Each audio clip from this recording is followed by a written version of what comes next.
Hello again, everyone. I just finished a video on a red dot with an M&P FPC, the folding pistol carbine.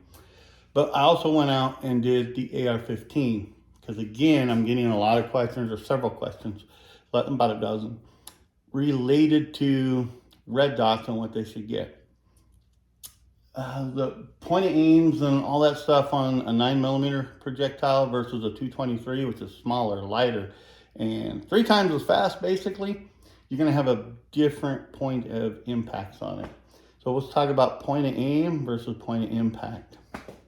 Looking over, this is my Smith & Wesson M&P 15. I've had it about, 9 years now. I think 9 years now. And I use it all the time. It's a duty weapon for me. But Federal 223 full metal jackets is all I use. I don't remember the bullet grain. I will have to look it up later because I don't have the boxes. I get rid of them.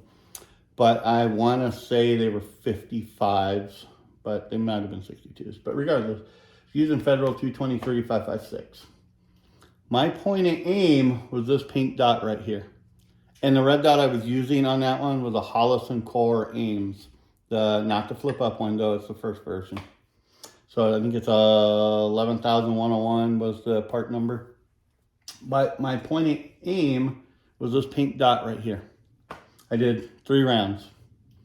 So I did a 50-yard zero. That's why there's a Z here. It's my 50-yard zero. There's my 3 rounds. This is all standing. There's no hard zero on this one. I did it from a standing point. There they are. I didn't like that one, but these two, I'm good with that. If I take my 3x5 card, it covers it. This is my goal, is the 3x5 card, keeping every round inside that. And then I'll improve it from there, but as long as they're in there, I'm happy with it. I'm not gonna play too much. So while we did that, there's 50 yards right there. I moved this all the way up to 3 yards with my dot still on top of that. There's my 3 rounds for my 3 yards down here. You're talking about a 3-inch spread right there. Again, like any others, your red dot is up here. My barrel is about 3 inches, I'm looking at it, about 3 inches below it. So that would be right. So when you do a red dot, the dot's up here, that barrel has to angle up to meet that dot wherever distance that you're shooting. So mine has to meet, that bullet has to meet that dot at 50 yards for me. So it's angled up. So when I shot 15 yards, they're all right here, all of them, within a dime right here. And then I moved it out to 25 yards. They went up a little bit, but they're right here. So you could see the point of aim versus point of impact. So my point of impact or aim is right here. Here's my impacts. So the closer I got to the target, it went down because of that spread of the red dot and the barrel. Now, if I move it out, as in 75 yards, I didn't do it on this one, but we'll show it over here. Here they are again, 50-yard zero right here. I'm happy with that. Again, this is all standing. There's no hard zero on it. So I moved this out to 75 yards, excuse me. Here they are right here, 75 yards, a little bit higher. I moved this back in to 25 yards. Here they are, about an inch below where I want, maybe an inch and a quarter. Then I went 15 yards, even a little lower. 10 yards with just a little bit under that, not by much. And 7 yards, I'm down here. I'm about a 3-inch spread right there. So the reason I do this is I want to know my negatives and positives, or my holdovers or hold unders on that particular gun and that red dot. That will help me that will help me understand my red dot. Because what happens is people will set this here, and then move it up 25 and shoot here, and then reset this to hit here. And then they'll do this, and then they'll go back to 50, and it'll be up here. So they're constantly changing the dot on their red dot. Affectionately called chasing the zero. Don't be one of those people. Countless people do that, and then they get pissed off at their red dot because it doesn't hold zero. It does. You're screwing with it. So if you set it for here, and I move up to 25, I know that red dot's got to be just above it for here, about an inch and a quarter to get my rounds where I want them. It's a holdover. And then I know at 15, it's got to be slightly more. So if I'm trying to stay in here, especially 75, I know my dots that are here, I might bring it under just a little bit to bring these down. Or these, bring that dot up here to hit right here. It just depends. I want you to understand these red dots because too many people are buying them and not understanding how they work in distances and platforms, as in your shooting positions. So they get mad. They either return them, they sell them, they throw them away, whatever the case may be. I had one guy throw his so hard he broke it.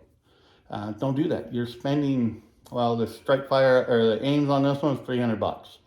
The strike fires I get for about $150, $200 on eBay. I buy them. I don't care. They're going to be fine. They're lifetime warranties. If they're broke, I'll still buy them. Send them back, get a new one.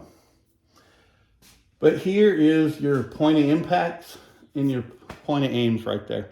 I just want to explain that to you because there's a lot of videos out there that tell you how to zero, which is fine. And I'm not getting into the zero. There's plenty out there that'll tell you how to zero it. But you have to understand how these dots work at distances. This way you're not getting frustrated with the dot. I see a lot of that, especially in the red dot classes I teach. We'll set them at handguns, 10 yards. And then when they go to 25, they get pissed off because it's not there. It's because they don't understand or they don't grasp the idea of how the dot works. So that's what you need to fully understand. And if you do buy a red dot, go out, do this. Do a point of, set your impact and aim point. So keep your dot there, try different distances to see where you need to hold that gun. Because you can keep changing it, but why do you want to keep changing your dot? Just set a zero. And on AR15s, I use 50 because I go all the way out to 150, 200. This 50-yard one will put me all the way out to at least 200. Might push 250, but I know I can get 200 and still be right here. Now, all that in between, I'm going to have to do my holdovers and stuff because as I go up, 75 will be here, 100 will be right here, 150 will be about the same, and then 200 is going to be back to here. It's how the bullet flies and drops. You have to understand all that. But I don't go that far. Let's not confuse you on that one. But do this. That way you know what you're doing. Platforms have to be the same on everything. So if you're shooting, whatever your platform is you're shooting, keep it the same every single time. Cheek weld. Where you put it in your shoulder pocket. I tend to like mine high. That's why I buy the butt stocks that go straight and then curve in, because they fit the body mold right here. So it goes in there every time, that little crevice or whatever you want to call it. Top part will go in here to where I can take my little chubby cheek and lay it on it and then do my whatever I'm doing. So here you go. It's kind of layman terms for y'all. You can go on the internet, read all this stuff, and it gives you trajectory and all that. Not going to get into that one. But you can go out and simply, to understand yours, do this, set your zero, and then try these, and you'll know at 25 I should shoot here to get here. You'll understand your dot, and you're going to be happy. You're going to be a good shooter, and you're going to be a very knowledgeable shooter.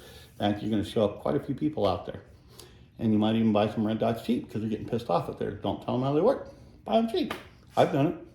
But anyways, here you go. This is showing you the trajectory or the impacts at different ranges and how you need to know your gun. So if you have any questions, please let me know. I'll help you out as much as I can. I hope this explains it to you a little bit. But to go over it in a nutshell one more time, if you're shooting for this is my 50, here's my 75, I'm going to be high. My 25s will be low, 15s, 10s, and 7s are going to be slightly lower. The closer I get, the more they're going to stay the same because it's just close. It's not going to really change below that because my barrel doesn't go below there. But as the higher I go, 75, 100 would probably be about right here. 150 might be about the same. 200, I should be right back into this one. So you need to know, point blank again, if I was doing 25-yard rounds, I'm going to put that dot just above this one and to hit that. So understand your dots. If you have any questions, post them below. This is a very nutshell one. I'm trying to show you how to understand these without getting bogged down with all the science. The last thing I will tell you, when you're doing the clicks for right and left or up and down is how most of them are labeled. 100 yards is 1 inch per click. 50 yards is a ½ inch per click. 25 yards is a ¼ inch per click, whether you're going right or left or up or down. And then at 10 yards, we'll use that one, about 1/8 of an inch. So if you're off by an inch, you need to do 8 clicks. But if you're off by 2 inches at 100 yards, 2 clicks, you should be good. So it's all in your manuals. These red dots, I can't speak for the rifle ones. I don't know per se, but the handgun red dots are set at the factory for 25 yards. I don't like that. I prefer different, but that's a whole different video. If you have any questions, like I said, let me know. Take care all. Bye.